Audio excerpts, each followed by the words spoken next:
যেতে যেতে পথে ডিম পেলাম খেতে, পেট ভরে গেল রে। হই হই হই। এক গভীর ঘন জঙ্গলে এক ছোট ডোবার ধারে বাস করত হাসি নামে এক হাঁস। হাঁসটি দুটো ডিম পেয়েছিল। বেশ কিছুদিনের মধ্যে ডিম ফুটে ছানা বের হবে। এজন্য হাঁসটি ছিল খুব খুশি, কেননা সেই প্রথমবারের মতো মা হতে চলেছে। আহা! আমার ভাবতেই খুব অবাক লাগছে। আর কিছুদিনের ভেতর আমার ডিম ফুটে ছানা বের হবে। আর আমাকে মা বলে ডাকবে। এই কথা ভেবে আমার খুব খুশি খুশি লাগছে। হাঁসটা তার ডিম নিয়ে খুব সুখের দিন কাটাচ্ছিল। একদিন সে তার ডিমে তাওয়া দিতে দিতে বলল, খুব ক্ষুধা পেয়েছে। যে খাবারগুলো মজুত করে রেখেছিলাম তা তো প্রায় শেষের পথে। আমাকে তো এবার খাবারের খোঁজে বের হতেই হবে। কিন্তু ডিমগুলো এখানে রেখে আমি নিশ্চিন্তে যাই কিভাবে? কেউ যদি আমার ডিমগুলো নিয়ে যায় বা খেয়ে নেয়, কিন্তু না খেয়ে থাকলে তো আমি নিজেই মারা যাব। যাই তাড়াতাড়ি করে নদীতে গিয়ে কিছু মাছ মেরে নিয়ে আসি। এই ডোবার সমস্ত মাছ তো আমি আগেই খেয়ে নিয়েছি। এই বলে হাঁস তার ডিমগুলো ওখানে রেখে মাছ শিকারের খোঁজে বের হলো। এদিকে এক দুষ্টু শিয়াল খাবারের খোঁজে জঙ্গলের এদিক ওদিক ঘুরে বেড়াচ্ছে।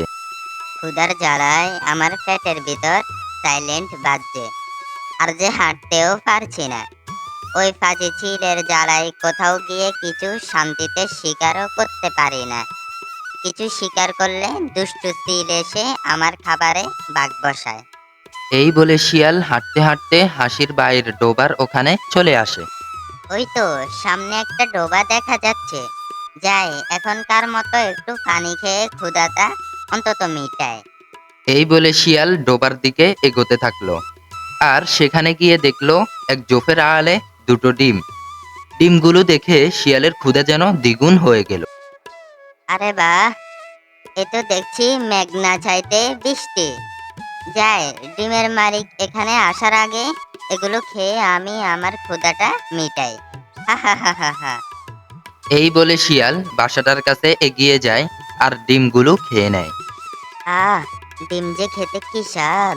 পেটের সাথে সাথে আমার মনটাও যে ভরে গেল। এমন ডিম যদি প্রতিদিন খেতে পারতাম তাহলে তো খুব ভালো হতো। যাই এখন বাইরের দিকেই যাই। এই বলে শিয়াল খুশিতে গান গাইতে গাইতে যেতে থাকে। যেতে যেতে পথে ডিম পেলাম খেতে, পেট ভরে গেল রে। হই হই হই। ওইদিকে হাঁসটা একটা মাছ ধরে তার বাড়িতে আসে আর দেখে তার ডিমগুলো বাসায় নেই। এ কি, আমার ডিমগুলো কোথায়? আমি তো এখানে এই ডিমগুলো রেখে গেলাম। কে নিয়ে গেল আমার ডিম? আয় আল্লাহ! আমি এই প্রথমবারের মতো মা হতে চললাম।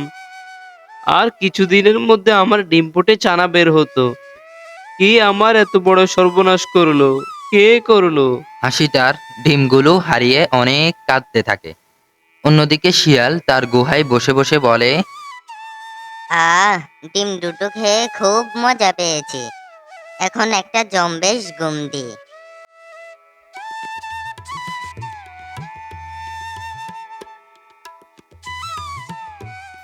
এমনিভাবে বেশ কিছুদিন কেটে গেল।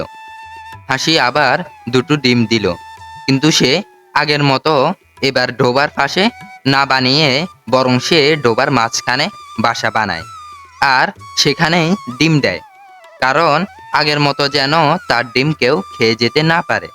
অন্যদিকে পাজি শিয়াল তার গুহার সামনে দাঁড়িয়ে ভাবছিল যে সে আজ কোন দিকে শিকার করতে যাবে। অনেক দিন হয়ে গেল মাংস খাই না, শুধু নিরামিষ খেয়ে থাকছি। আজ আর কোনো নিরামিষ খাবো না। আজ আমাকে একটা পাখি ধরতেই হবে। এসব বলতে বলতে শিয়ালের ডিম খাওয়ার কথা মনে পড়ে যায়। হা হা হা হা হা।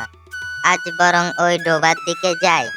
এতদিনে হয়তো ওখানে কেউ ডিম ফেড়েছে। যাই আমি গিয়ে ডিমগুলো আবার খেয়ে নি। হি হি হি হি হি। এই বলে শিয়াল হাঁসের বাসার দিকে যেতে থাকে আর ওদিকে হাসি তার ডিমে তাওয়া দিচ্ছিল। ঠিক তখন শিয়াল সেখানে চলে আসে। আর এসে দেখে একটা হাঁস পুকুরের মাঝখানে বাসা বানিয়েছে। একই, এই হাঁস বেটা দেখছি খুব চালাক হয়ে গেছে। বাসা বেঁধেছে ডোবার মাঝখানে। আমি এখন এর ডিমগুলো কিভাবে খাবো? এদিকে আমার খুব ক্ষুধা পেয়েছে। শিয়াল সেখানে পায়চারি করতে থাকে আর ভাবতে থাকে সে হাঁসের ডিম কিভাবে খাবে। হাসি শিয়ালের পায়চারি করাটা লক্ষ্য করে। কি ব্যাপার? ওই পাজি শিয়াল এখানে ঘোরাঘুরি করছে কেন? মতলব কি বেটার? যাই ওর কাছে গিয়ে জিজ্ঞেস করি। এই বলে হাসি শিয়ালের ওখানে যায় আর বলে, শিয়াল ভাইয়া, ও শিয়াল ভাইয়া, বেশ কিছুক্ষণ ধরে আমি লক্ষ্য করছি তুমি এখানে ঘোরাঘুরি করছো। কি হয়েছে তোমার? তুমি কি কিছু খুঁজছো? হাঁসের কথা শুনে শিয়াল মনে মনে বলে, এই রে, হাঁসটা আবার কিছু বুঝে ফেললো না তো যে আমি তার ডিম খাওয়ার জন্য এখানে ঘোরাঘুরি করছি? না, একে কিছুতেই বুঝতে দেওয়া যাবে না। কি হয়েছে শিয়াল ভাইয়া? চুপ করে আছো কেন? বলো, কি হয়েছে তোমার? আরে হাঁস, আমার আবার কি হবে? আমার কিছুই হয়নি। এমনিতেই এখানে হাঁটাহাঁটি করছি। প্রতিদিন নিয়মিত হাঁটাহাঁটি করলে শরীর মন দুটোই ভালো থাকে। তাই শরীরের দিকে একটু যত্নশীল হওয়ার চেষ্টা করছিলাম আর কি। শিয়ালের এমন কথা শুনে হাসির মনে সন্দেহ হয়। এমন সময় শিয়াল বলে, আচ্ছা ভাইয়া, আমাকে একটা কথা বলতো। আমার না একটা বিষয় কিছুতেই মাথায় ঢুকছে না। কি বিষয় ভাইয়া? আচ্ছা, তোমার বাসা ডোবার মাঝখানে বানিয়েছো কেন? এই ডোবার ধারে বানালেই তো পারতে। তাহলে আমরা তোমার বাড়ি দেখে শুনে রাখতে পারতাম। আমার বাসা আগে পাড়েই ছিল। একদিন আমি খাবারের জন্য বের হয়েছিলাম। ফিরে এসে দেখি আমার বাসায় রেখে যাওয়া ডিমগুলো গায়েব। কে যেন আমার ডিম খেয়ে নিয়েছে। তাই আমি আমার বাসা ডোবার মাঝখানে বানিয়েছি, যাতে এবার কেউ এসে খেয়ে যেতে না পারে।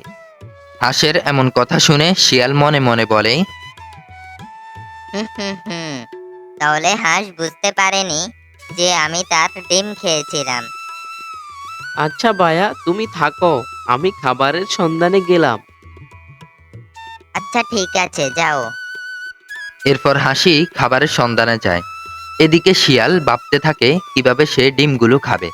ভাবতে ভাবতে সে দেখে ডোবায় একটা ব্যাঙ পাতার উপর বসে আছে। এই দেখে শিয়াল ব্যাঙকে ডাকতে থাকে। এই যে ব্যাং ভাইয়া, একটু এদিকে এসো না। শিয়ালের ডাক শুনে ব্যাঙটা শিয়ালের ওখানে আসে। ব্যাং ভাই, তুমি আমার একটা উপকার করতে পারবা? কি উপকার করতে হবে? ওই যে ডোবার মধ্যে একটা বাসা দেখতে পাচ্ছ, বাসাটা একটু আমার কাছে এগিয়ে এনে দিবে? দিলে অনেক উপকার হতো।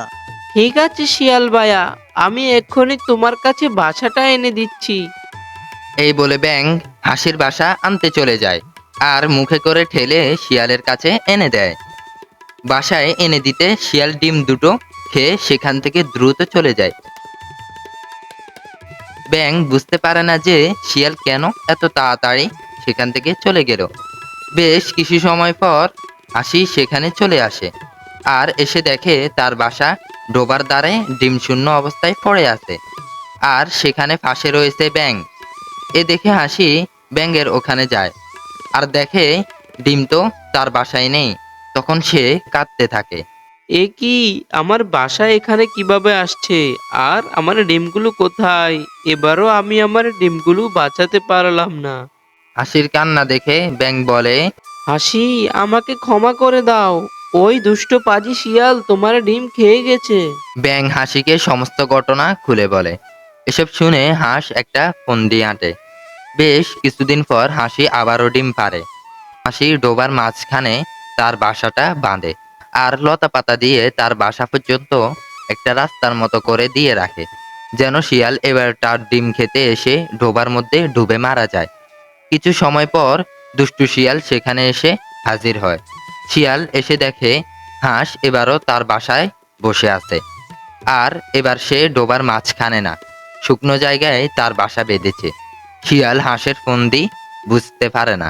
এবার দেখছি বোকা হাঁস তার বাসা শুকনা জায়গায় বেঁধেছে।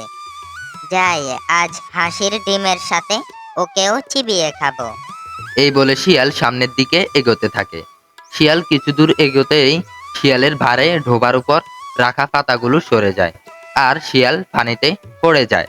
বাঁচাও, বাঁচাও, আমি আর তোমার ডিম খাবো না, আমাকে বাঁচিয়ে নাও। আমি এখন ঠিক বুঝতে পারছি, বেশি লোভের কারণে আজ আমার এই পরিণতি।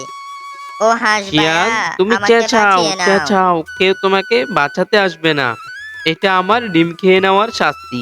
প্রতিবার তুমি আমার ডিম খেয়ে যাও, কিন্তু এবার তুমি ডুবে মরো। শিয়াল চিৎকার করতে করতে একসময় ডোবার পানিতে তলিয়ে যায়।